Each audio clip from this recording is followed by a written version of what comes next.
In episode 7 of The Pit Season 2, everything changes. What started as a busy holiday weekend spirals into something far more dangerous, not just physically, but structurally. The hospital isn't just overwhelmed, it's under attack. The big reveal in this episode is that Westbridge Hospital was hit by a cyber attack, but it doesn't stop there.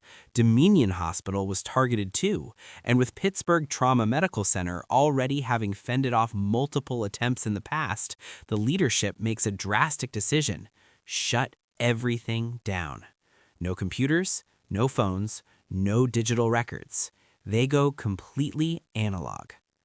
On the 4th of July weekend, which means chaos is no longer building, it's here. But while the hospital systems are crashing, so are the relationships inside the building. Let's start with Robbie. Robbie being left out of the executive conversation is not just a professional slight, it's personal. Yes, Dr. Al-Hashimi had experience with cyber attacks. Yes, it made logical sense for her to be consulted, but Robbie has poured himself into the pit. It's his identity, his purpose. And when he finds out decisions were made without him, you can see it on his face, that sting of being replaced. It ties directly into his looming sabbatical. He doesn't want to leave. He's afraid that when he comes back, things won't feel like home anymore. And maybe even worse, that he won't be needed. That tension bleeds straight into his interaction with Dr. Langdon. That elevator scene? Painfully silent, uncomfortably loud. Langdon is trying to make amends. He apologizes. He owns his betrayal. He's in recovery and doing the work. And Robbie responds with something colder than anger. "I'm glad you got help, but I don't know if I want you working in my ER." That wasn't just rejection, that was identity removal. And you can see how deeply it hits Langdon. When they return downstairs, he hesitates, he second-guesses, his confidence gone.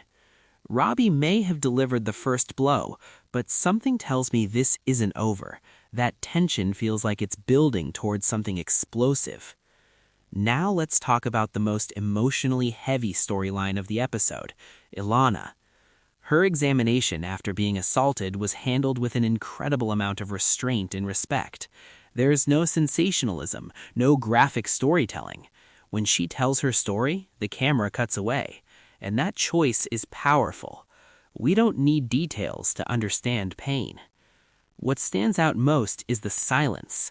Outside that room, the hospital is loud and frantic. Inside, it's still, clinical, heavy. Dana was the perfect choice to handle her case. The so-called hard exterior, soft center nurse showed restraint, empathy, and understanding in small but powerful ways, especially when she stopped herself from touching Ilana, recognizing that even comfort can be triggering. And when Ilana considers withdrawing her claim, Dana's reaction says everything. The heartbreak, the frustration, the awareness of how rarely justice actually happens. The show didn't just tell us this is difficult, it made us sit in that difficulty. Then there's Dr. Al-Hashimi. We finally get more pieces of her past. When she freezes during a psych consultation and secretly calls Pittsburgh Neuroscience Group for an appointment, it's clear she's dealing with something ongoing, something unresolved. Earlier in the season, she mentioned working in Kabul with Doctors Without Borders at a maternity hospital. War zones, trauma, babies in crisis. And suddenly her reaction to baby Jane Doe earlier in the season makes sense. It wasn't random, it was memory. Something about that child transported her back to something she hasn't fully processed. This episode begins fleshing her out in a way that makes her feel human instead of just authoritative. And I think that's intentional, because as the hospital descends into analog chaos, her internal chaos is quietly resurfacing too. Outside of the central arcs, we see two more heartbreaking realities.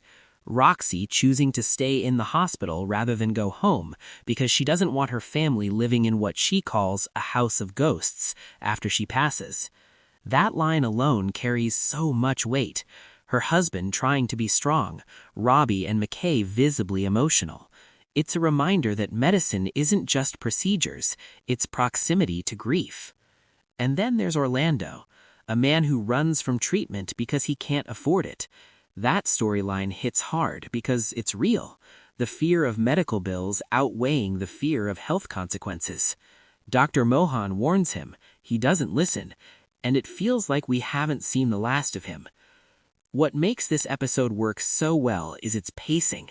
It feels like one long breath you can't quite catch. Patients flood in, systems shut down, relationships fracture, emotions simmer. Yet, in the middle of all that noise, the show gives Ilana's story space, silence, respect. And that contrast makes everything stronger. We're halfway through the season now. The hospital is going dark. Robbie is emotionally unraveling. Langdon is destabilized. Al-Hashimi's past is resurfacing. And the chaos is only just beginning. If this is what Analog looks like, I can't imagine what the next episode is going to bring.